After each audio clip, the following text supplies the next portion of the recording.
What's good, everybody? Another video, another WWE video. This is a review for WWE Smackdown, Smackdown Live.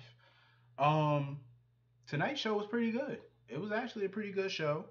It was one match I didn't get to see that I'm mad about that they didn't actually go through with. But anyway, we start the show off with the United States champ, my boy, the phenomenal AJ Styles, the champ that runs the camp. AJ, man, that's one of my favorite wrestlers. I followed his I followed his career before he even went to TNA. Like when he was in WCW actually before they got shut down. So I've been following his career for a while, man. I was a big fan of his when he was in TNA, GFW, Impact, whatever you want to call it now. But he's definitely a dope person, man. He's an amazing talent. And I'm glad that he finally, a year ago came to WWE. That was a big look. That was a good look. So I'm glad that he's here. So he starts to show off basically to do a United States Championship Open Challenge. Anybody in the back, and you already know who answered that challenge. It wasn't no surprise to me. John Cena. I said I knew it. When John Cena came out, I knew Cena was gonna answer that challenge.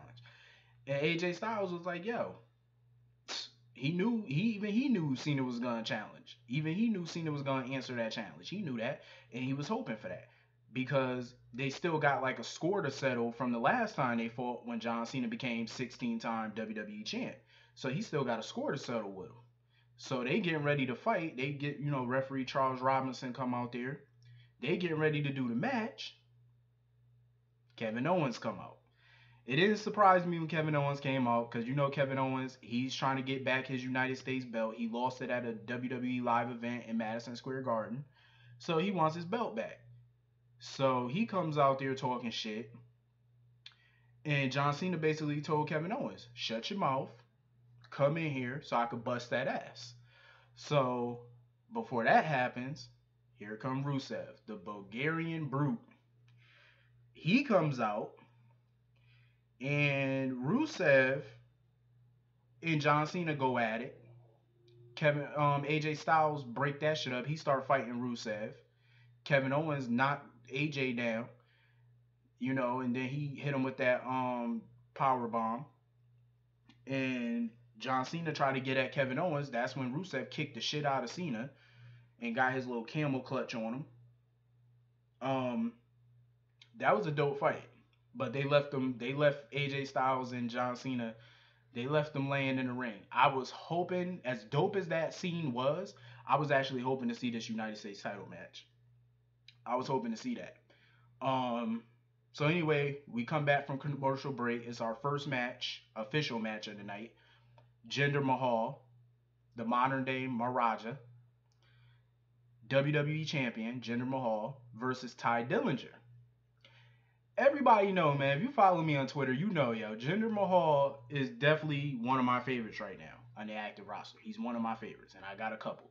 He's one of them. Jinder is definitely a beast in the ring. He's another one. He's definitely, he can tangle with the best of them in that ring.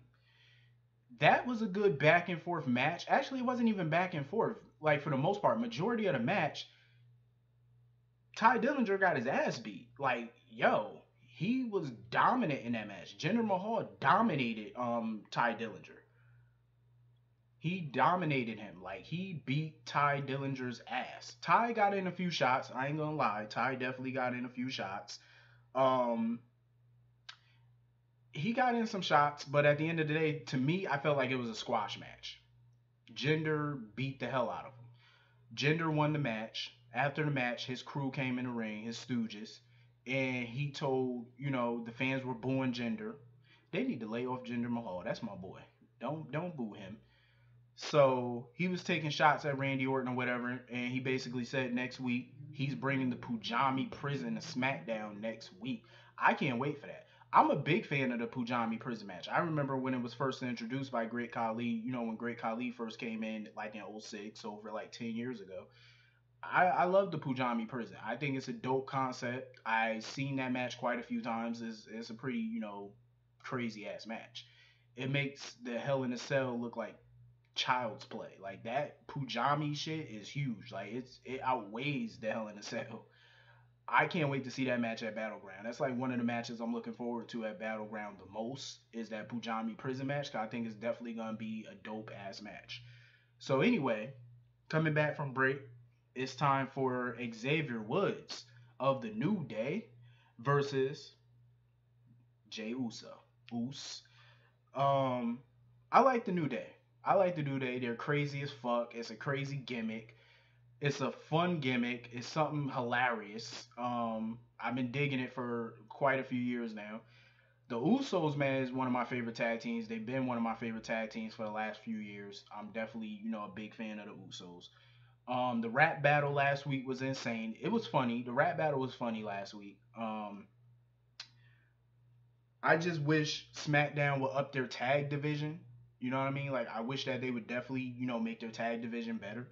But you can't go wrong with the Usos or the New Day. But they need more tag teams. I don't know what the hell they're doing with Fandango and Tyler Breeze. They keep dressing up as cowboys and this, that, and the third. Like they need to figure out what they're doing.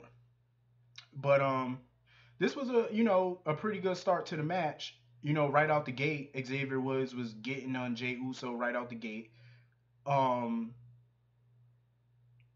New Day kind of caused a little distraction, and Jimmy Uso tripped Xavier Woods. That's when Jay Uso had pushed Kofi off the rope, off the ring apron. That's when Kofi and Big E had gotten the ring, and the referee, he was like, "Nah, fuck this. We ain't gonna have all this interference and all this crazy shit." So the referee ejected not only Big E and Kofi from the ring, he ejected Jimmy Uso, so that way we could have a fair fight. And the match didn't last too much longer after they got ejected because it was like some back and forth. But then Xavier hit a move on him, hit that elbow when when Jey Uso was in the middle of the rope.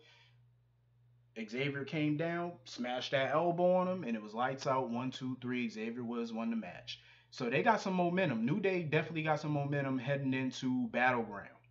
They definitely have momentum, most definitely. Um, they have the momentum going into Battleground for the tag belts. I can't wait for that match. I think it's gonna be a dope match. Um, so backstage, Shane McMahon is on the phone with Daniel Bryan, wishing him best with the baby and stuff, and Brie and all that.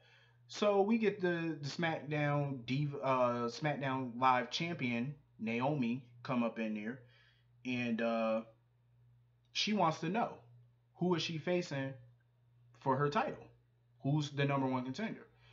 Because we know Carmella got the briefcase, but until she cashes that in, there's no number one contender. And she was hoping that it was not Lana again. So that's when Charlotte came in there, and Becky Lynch, and Tamina Snuka, Lana, and Natalia came in there, all bitching and going back and forth with each other. Charlotte is wondering how the hell Lana is even, why is she even in contention for the SmackDown title, women's title? So Shane McMahon came up with a brilliant idea. He said at Battleground it's going to be a five-way elimination match where we will see Lana versus Natalia versus Tamina Snuka versus Becky Lynch versus Charlotte, um,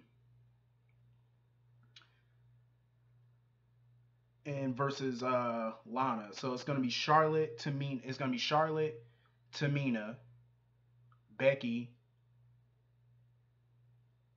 Charlotte, Tamina, Becky, Natalia, and Lana. Five-way elimination match. Um, I'm digging it. I'm digging it. I think it's gonna be dope. Um, I don't have a favorite going into that match. I really kind of don't. I could see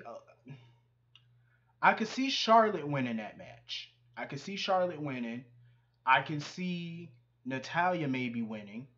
I can see Becky winning, and I can even see Tamina winning it. Lana, I don't know. I feel like everybody keeps sleeping on Lana. I feel like they definitely keep sleeping on Lana.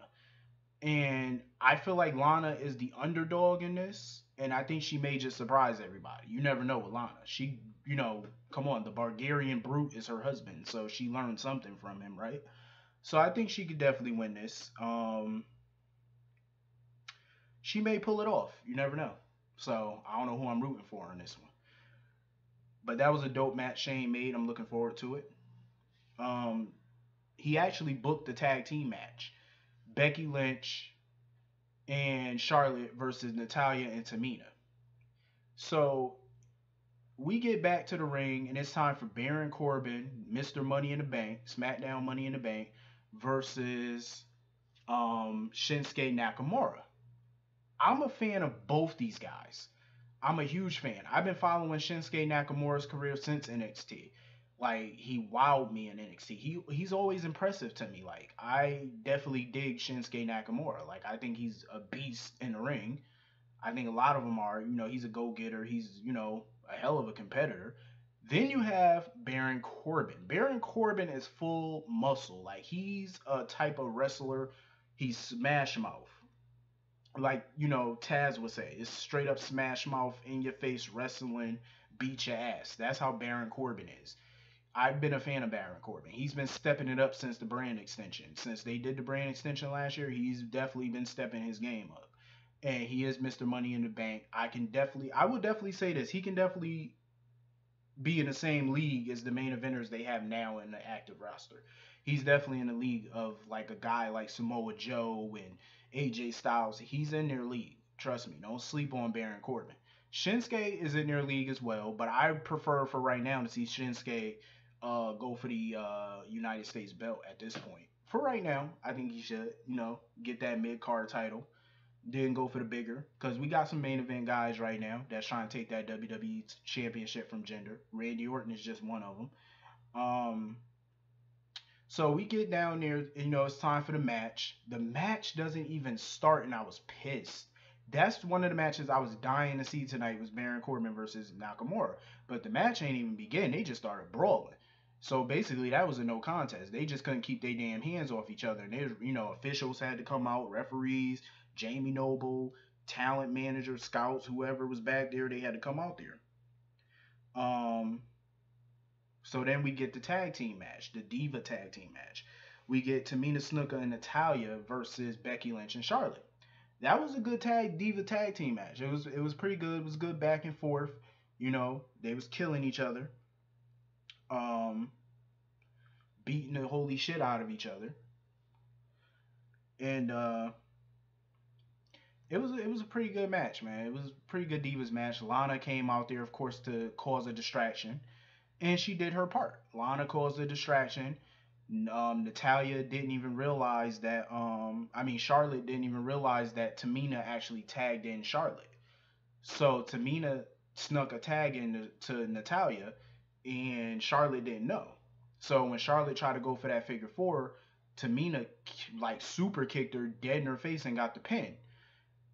I was like, damn, you can hear that smack all through you can hear that kick all through the arena. Like that's how devastating that shit was.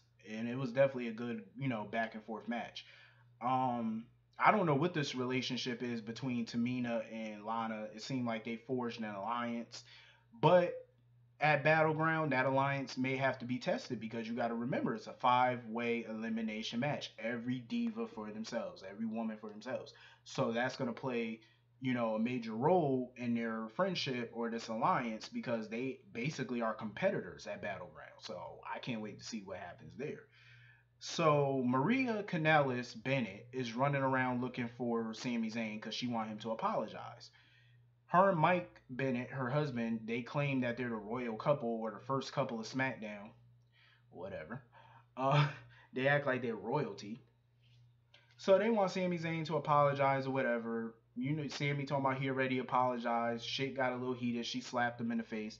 Mike Bennett bashed him over the head with a damn vase.